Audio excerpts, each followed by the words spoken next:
Okay, hi everybody for chapter number 2 in Shaar Habitachon.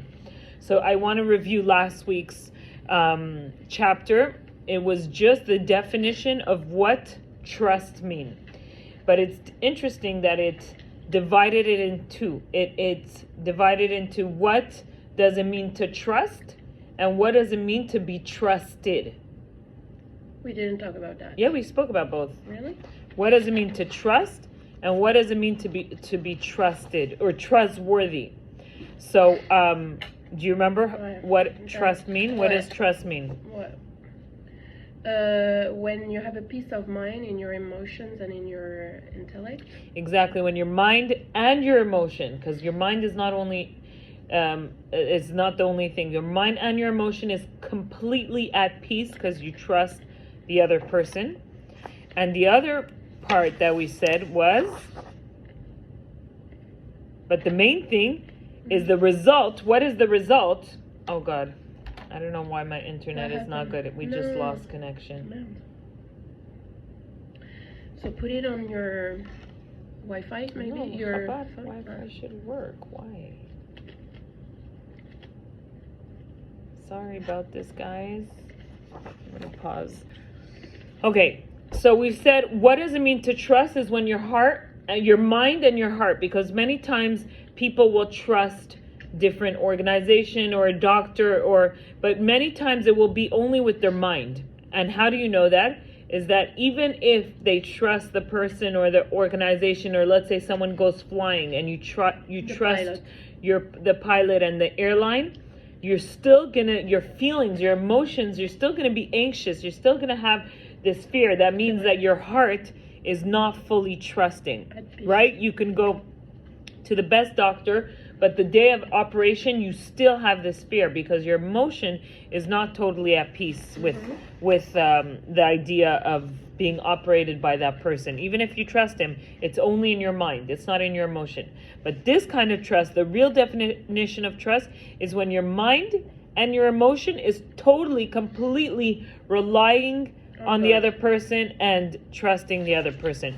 But the main thing is that the person who you're trusting will always keep his words. So the person, and we say not only will he keep his word, but he will keep more than what he promised. True. And why is it important for a person to be called trusting? Why is it important that he keeps more than he promised? So we gave the example of, let's say you have a service, right? You go to a business and you order something and you're not happy with the product.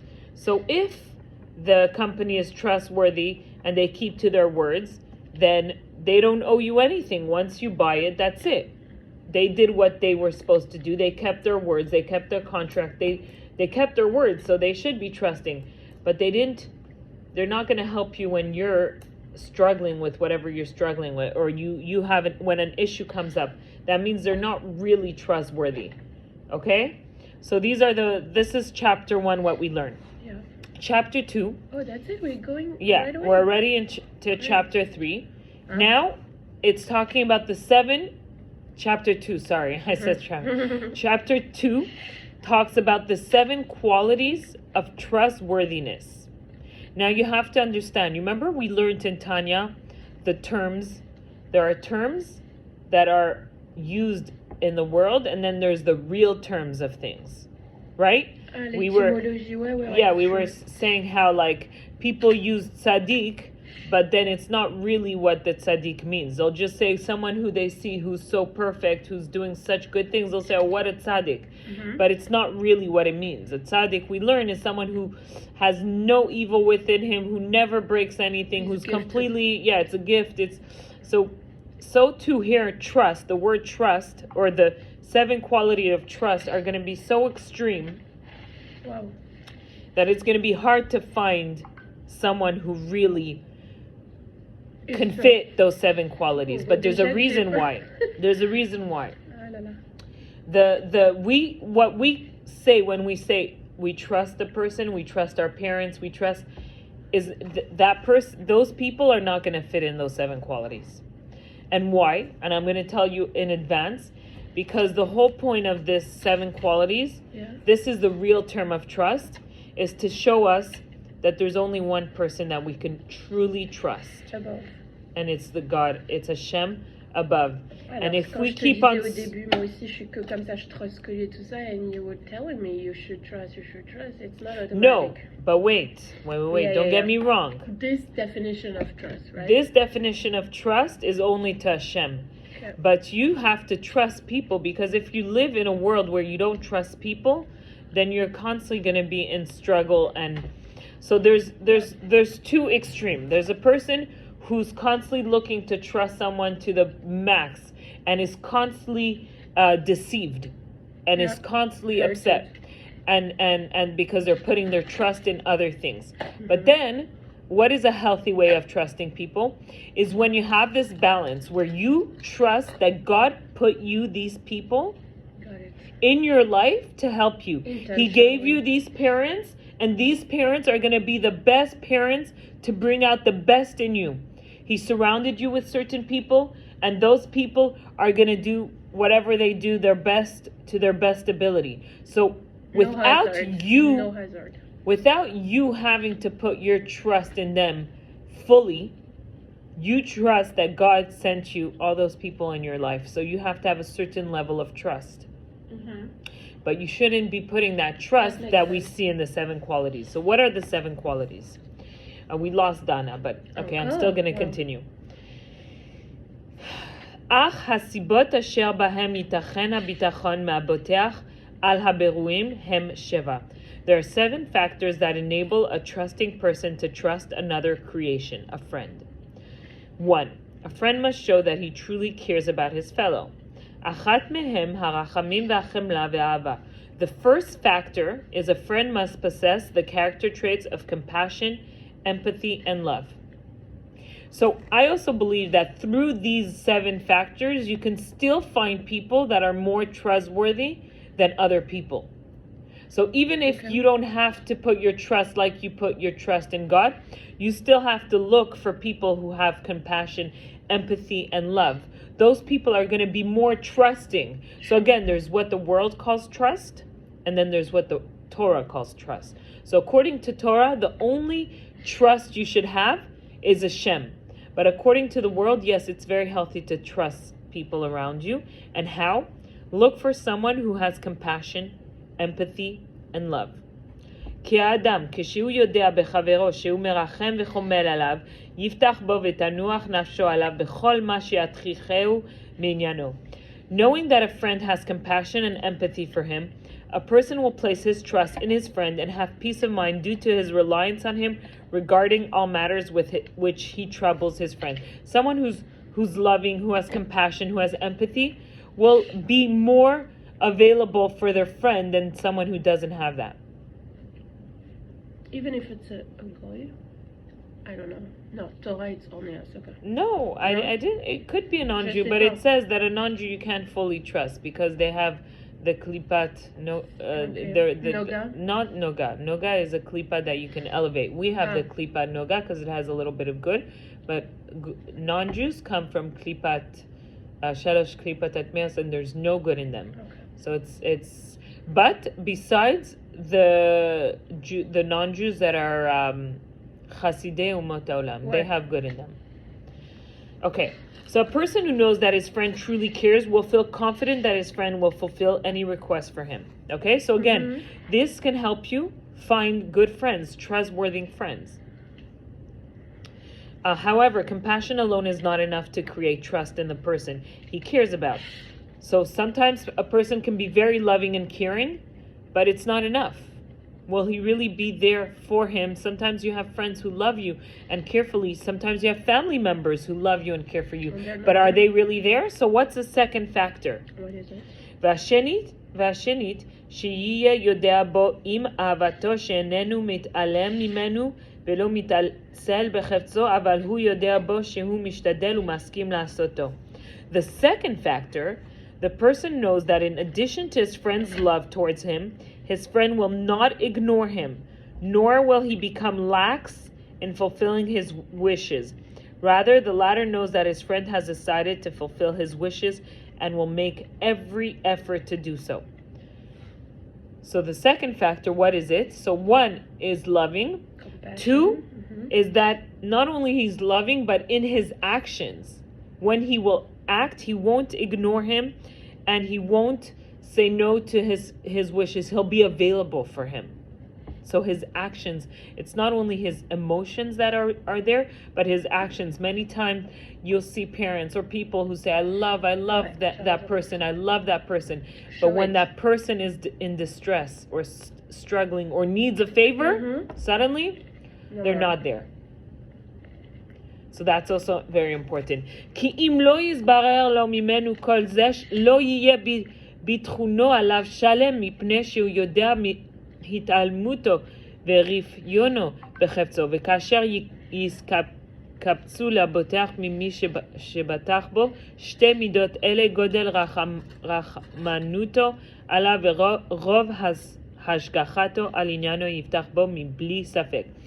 For if all the above is not clear, he will be unable to trust his friend completely, because he knows that his friend may ignore him and become lax in fulfilling his wishes.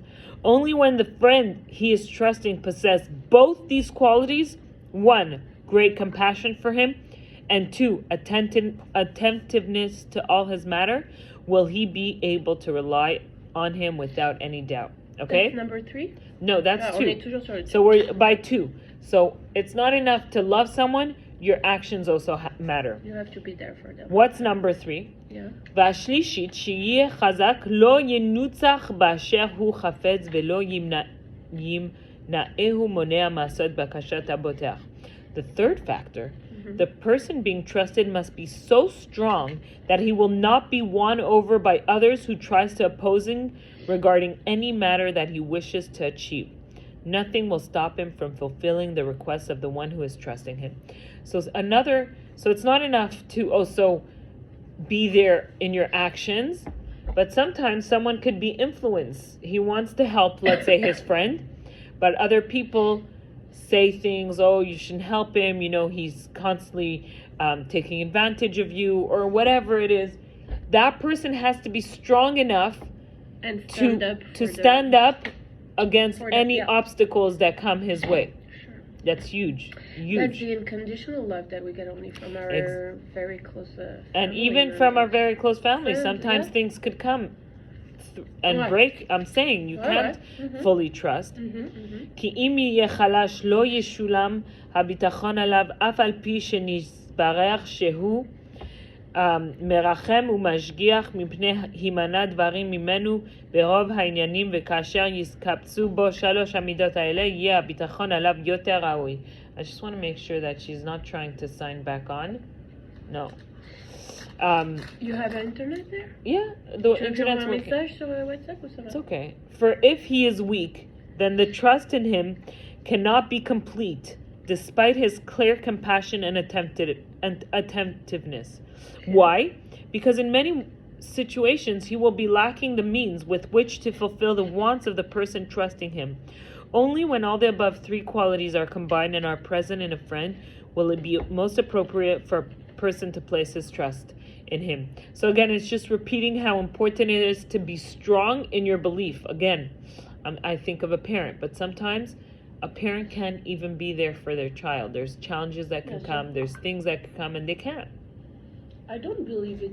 Oh, franchement, c'est dur à remplir tous ces critères. Like, a human being to get this criteria. But he said it's only God who can fulfill these criteria. Okay. Au moins, il aide, mais c'est comme... But this is the truth of trust. C'est comme Benoni. Exactly, that's what I'm trying to explain. So this is the trust, the extreme trust of what trust means. And I feel like people constantly look for it in others, and then they're disappointed. But if they put their trust in God and they stop looking for it in others, but they trust to a certain degree, because you have to have some kind of trust, but they're not looking for this trust, they won't be disappointed. And I think most of our issues today is a problem of trust in relationships, in work. People don't trust each other, don't trust clients, don't trust their boss, don't trust their whatever it is, their colleagues. In marriage, in children and C'est la parents. base. C'est la It's base like de the tout. base. So you have to know, it's What very is it? important to know what is the real trust. C'est ça. And we have to know that it's impossible for us to find that in human beings. However, even if the person cares, is diligent, and shows the ability to overcome any obstacle, he may not always know what is in a person's best interest. Right? So let's say the parent has these three qualities. They are compassionate, they love, they have empathy. They will always be there for their child, right? Yeah. No matter what. They will stand up against any Strongly. obstacles. But what do they really know what's the best for their child? Are they really going to make choices that are the best Also, for their there child? is limits that you can be. You can't. Tu comprends? You Il y a don't des know the limites. future. Ouais, c'est So ça. ערבית שיהיה יודע באפני תועלת הבוטח עליו ולא ייעלם ממנו מה שהוא טוב לא בנסתר ובנראה מה שייטב בו עניינו. The fourth factor, the one who is being trusted knows which thing will be of true benefit to the one who is trusting in him. And that which is good for the trusting one will not be hidden from him. Even if it's against his will or whatever, it's the good interest. Wow. Exactly. Knowing what is the best, what is for his benefit in a concealed matter, just like in a revealed matter. Wow. And he knows how to create a situation that will be for his good. So what does it mean in a concealed and revealed manner? A person who not only knows what is visibly good, but can also know the consequences of his decision. So that's very hard to find. Someone who can know that sometimes it doesn't look good, but it's really good. For example, a king might consider promoting a confidant to the rank of a commander in his army, but such a move might enhance the chance that the latter will be taken prisoner by the enemy. For true trust, the person must have faith in the one who he is trusting, that the latter is fully aware of the consequences of all decision made on his behalf. So he gave an example of a king who hired him and put him a higher position in commander, but he has a bigger risk of being a prisoner or being kidnapped. But that person has to know, the person you trust has to know every bad and every consequences which is revealed, obvious, and which is not obvious. כי אם לא יודע כל זה לא סנוח נפש הבוטח עליו וכאשר יתקבצו לו בו דעתו בתועלותיו ויחלטו בהם ורוב השגחתו עליהם וחמלתו עליו יחזק ביטחונו בו מבלי ספק. For if the friend does not know all this, then the person trusting in him will lack the peace of mind to rely upon him. Only when these four qualities come together in the friend who is being trusted, knowledge of what will benefit his needs, ability to help him, active attentiveness, and compassion, will trust in the friend be strengthened without any doubt. C'est marrant, il parle beaucoup de friend là. Hein? Yeah, he talks about a friend. Well, It's God a is like a relationship. friend, Okay. a friend to us, but we can't find that one person, that one friend, and that will Fulfill all these. fulfill all these things. So again, the fourth one is very powerful. It's someone who knows that their action, whatever they tell you or they make you do, or their action that they do for you will benefit you, and they're aware of every consequence, even the revealed one and the concealed ones. But it's not enough. There's a fifth one. והחמישית, שיהיה מתייחד בהנהגת הבוטח עליו מתחילת הווייתו וגידולו וינקותו ונערותו ובחרותו ושישוסו וזקנתו עד תכלית עניינו. The fifth factor, the person being trusted is the only one who has taken care of him from the beginning of the latter's existence through his development, the 9 months when he was in his mother's womb, and the days of his infancy, childhood, youth, adulthood, old age, until the end of his days. The fifth one, so this is where it makes it impossible. This is only God. It's someone who was there from the beginning of your existence, who was with you. It can be a sibling. Not really. Not everyone is there. They're not with you now. Ouais, mais ils sont là depuis le début. Yeah, but they're not really with you all the time. they're not with you now. So They have to still be with you throughout your life until the end of your life. Okay. So this is where it gets complicated, and this is where the person who you trust should be there since from the beginning. Exactly. Someone who you trust, that knows you from the very beginning, when you came into the stomach of your mother, the womb, of your mother, to the very end. And that's only God who can be there. There's nobody else. וכשיזבח כל זה ממנו לבוטח חייב שתנוח נפשו עליו וישען עליו בעבור מה שקדם לו עליו מן הטובות העודפות והתועליות המתמידות ויהיה זה מתחייב חזקת ביטחונו בו. When all of this is clear to the trusting person, it will surely lead him to resting his mind upon his friend and relying on him to be his support due to the good that his friend has done to him in the past, and as a result of the benefits that the person receives from him every moment. All this surely leads to a strengthened trust in his friend. Okay, so all these things, again, is to show us what benefits we can have from trusting God. He's loving, he's compassionate, he will do anything for us. Even when challenges come up, he will be strong enough to overcome these challenges. He will know all his actions will be beneficial from us. Everything that he does, because he knows the consequences of everything, and he knows what what his action, what he does to you, how it will affect you, and it will only affect you in a good way.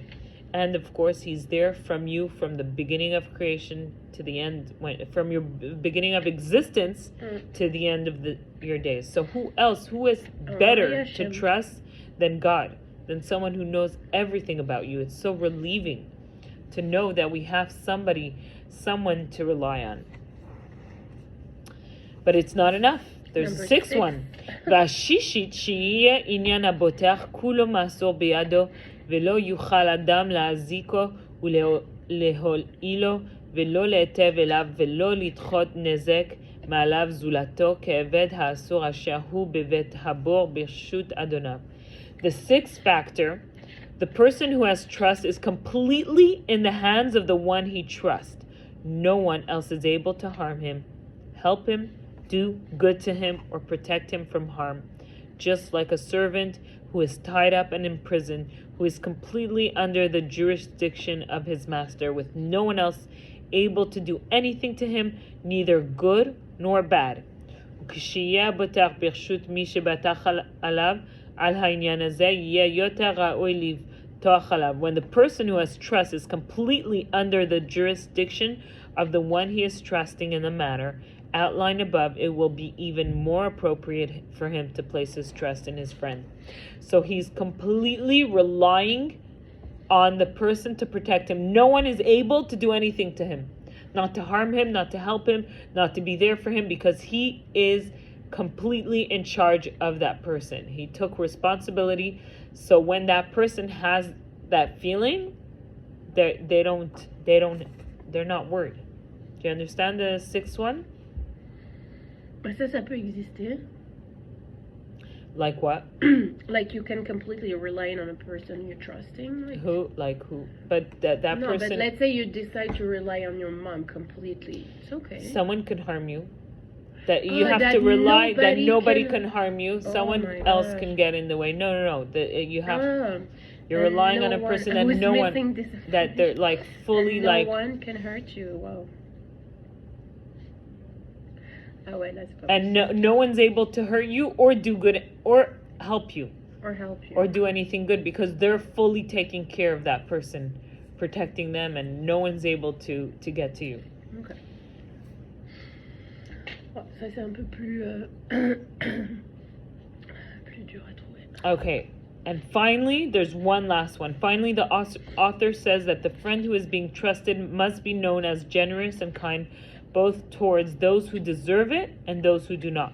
For if this quality is not present in that friend, he might give up trusting in him, thinking that he is undeserving for his friend's kindness. So the seventh, והשביעית, שיהיה מי שבטח עליו בתכלית הנדיבות והחסד למי שראוי לו ולמי שאינו ראוי לו, ותהיה נדיבותו מתמדת וחסדו נמשך לא ייכרת ולא ייפסק. The seventh factor, the one who is being trusted, is extremely generous and kind, both towards those who are deserving of his kindness as well as those who are not deserving. Additionally, his generosity must be constant and his kindness continuous, never-ending, and uninterrupted. So this is something that is very hard to find in human beings, is that even if you don't deserve, his kindness will never, his generosity and kindness will never differ, will be never-ending. Like, to be generous, you say envers quelqu'un, comment tu dis? Towards, okay. ומי שנקבצו בו כל המידות האלה, עם כל מה שהזכרנו קודם לזה, someone who possesses all these qualities in addition to that which was mentioned beforehand in the introduction and in chapter 1, if they meet all these criteria necessary to gain a person's trust, וישחייב היודע הזה ממנו לפתוח בו ושתנוח נפשו עליו בגילויו ובנסתרו בליבו באיבריו להימסר אליו ולרצות בגזרותיו ולדון אותו לטוב בכל דיניו ומפעליו. This then surely leads the person who knows this about him to trust in him and to have peace of mind as a result of his reliance on him, both when it comes to the trusting person's behavior in public and his behavior in private. That person needs to be the same, public and private. In the trusting person's mind, never worrying about his needs as well as with the rest of his body in his actions, and he will give himself over to the trusted person, accept his decrees, and judge him positively in all his judgment and actions, believing that even those things that seem bad are actually good. He describes God. So just want to clarify something on what does it mean those who are not deserving.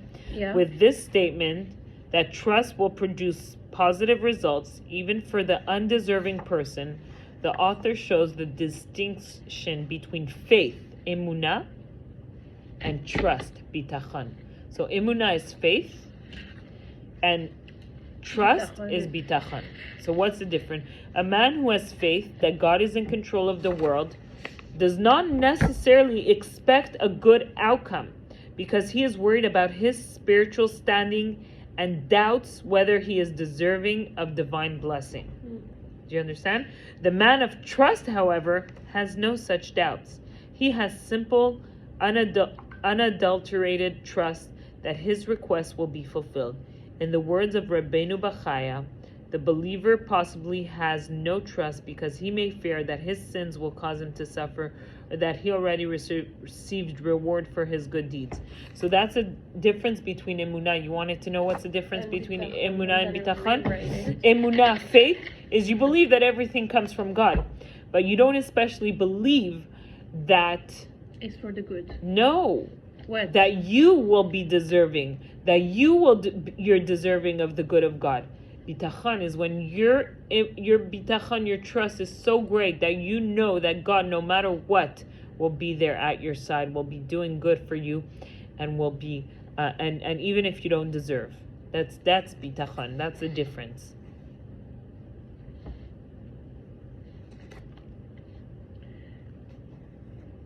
So bitachon is also faith, but that you're gonna have... No, bitachon is trust.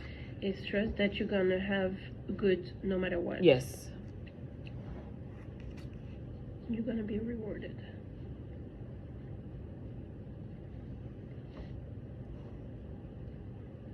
Okay, we're just gonna start the next one, but the next part is really gonna be for next week because we're ready by 12:44. So now that we listed all these 7 qualities in a person in order to be reliant, again, you can find a little bit of those qualities in some people, but not all of them. You need all of them to really trust and rely fully, to have that complete feeling of calmness in the mind and in your heart, you have to have those 7 qualities. Wow. But the author now explains that these qualities are only to be found in Hashem, that nobody else. And he brings an example for every quality. He brings an example in Torah. And I saw one of the examples I thought was beautiful. I wanted to share the story. Cool. He brings so he says, okay, וכאשר נחקור על אלה השבעה תנאים, לא נמצאים כלל בבב רואים ונמצאים כולם בבורא יתעלה. When we examine these 7 conditions, we will not find them at all in any of the creations. However, we will find all of them in the Creator, may He be exalted. So then he brings examples, and one of the examples he brings comes from Yonah, the story of Yonah. ואמר ואני לא אחוס על נינווה העיר הגדולה. The Lord is merciful and gracious. And it says, now should I not take pity on Nineveh, the great city? So what is this story? Do you know the story of Yonah? Yonah was a prophet. C'est une fille ou un gars? No, it's a boy. Okay. It's a man. He was a prophet, and God told him, go to the city of Nineveh. It's a non-Jewish city. And go tell them to do that in 40 days I will destroy their city if they don't do tshuva. Yonah heard this and he ran away. He took a boat. He said, no way. The Jewish people in Israel are sinning, and I'm giving them a chance to do teshuvah. We're going to look bad. It's going to look bad for the Jewish people. So he's like, no, he cared so much about the Jewish people. He's like, I'm not doing it. He took a boat and he ran away. And he was on the boat, and suddenly the sea went crazy. Crazy. Mais le pire, c'est que the boats were looking at all the other boats, and every boat was calm. Just their boat. So they're like, something's wrong. So they started throwing things off. And then they realized, no, maybe it's somebody on the boat. So they made a goral, comment on dit, a raffle, and like to bring out un tirage au sort, exactly, and the name of Yonah came up, but they tried it again. So what did they do? They took him, they threw him off the boat, and as soon as he touched the water, it stopped. So they pulled him back up. And again, finally they threw him off. He said, "Just throw me off the water. It's my fault." Wow. And he falls in the water and he's swallowed by a fish. And he prays there. There's a beautiful prayer that he prays, and he regrets, and he does tshuva. That's why we read this story on Yom Kippur, because the whole prayer is of him doing tshuva. And the fish spits him out on dry land, and he walks to the city of Nineveh, and he goes and he announces, people of Nineveh, in 40 days, if you don't do tshuva, Hashem is going to destroy your city. And right away, the king listened. He changed his clothing to ashes of sack. He told everyone to stop. Like, I forgot what the steps were, but they did tshuva. And their city was... Pourquoi il avait besoin de faire tshuva? Il a fait quoi? No, Yonah, parce qu'il s'est sauvé. Parce qu'il s'est sauvé. He ran away from God. He didn't listen to God's command. Okay. And he was really disturbed by this story. It really bothered him. He said, look how bad it looks. Like, why do you have to save them? You know, like, look at our Jewish people. We're struggling, and they're not doing tshuva and whatever. He was very upset about this story. So God wanted to explain to him something. And he grew a beautiful tree, carob tree, and he had fruits and shade. It was a very hot place where he was.